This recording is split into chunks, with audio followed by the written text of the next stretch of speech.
Well, as we go through today, enjoy. We talked about how nice it's going to be. Nick's Weather Maker, now first alert weather day for Wednesday and Thursday. I wanted to update you here on YouTube. What we're watching is a more focused area, especially about a 4-hour window here in this white area from Oxford up to Memphis and across northwest Alabama, including Florence and over to Fayetteville, where the model guidance is starting to show more indications of the potential for supercell thunderstorms to develop along a frontal boundary initially. Again, this is a 4-hour window. That's why I've kind of highlighted that area there in white for that enhanced risk for severe storms. Now, this is going to be, again, late tomorrow. Most of the day will be uneventful until we get past sunset and close to 7 o'clock. Strong to severe storms late in the evening. Large hail, damaging winds, tornadoes, primarily in that area I highlighted.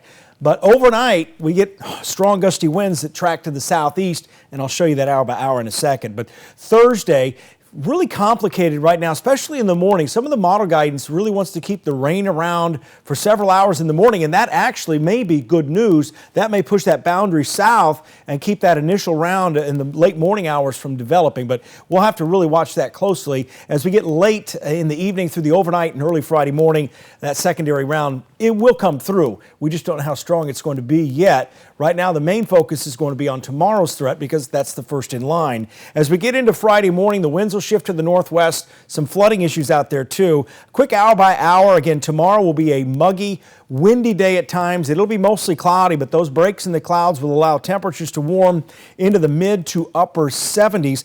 And this is 7 o'clock. This is what we're watching, mainly the northwest corner of the state as that frontal boundary. It's almost like a warm front for 3 or 4 hours, and then it quickly shifts to a cold front. And this is what we're going to be watching, these areas right here along that frontal boundary. So notice as we go in time, we start to see some other isolated areas down towards Smith Lake.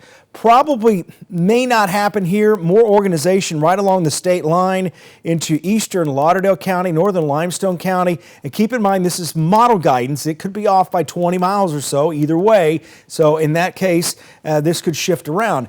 Notice the difference here as we go from 10 o'clock to about 11 o'clock. This becomes a uniform line that is eventually going to start tracking off to the east and southeast. So that's what we'll be watching there. So we're going to go from this tornado, large hail threat to pretty much a damaging wind threat as we continue on into the rest of the night. So here's what we're looking at. These will probably not be all the way surface-based type thunderstorms, but they're going to be very noisy, have a lot of wind and a lot of lightning here as we go past midnight and then on into the early morning hours. Here comes the big question.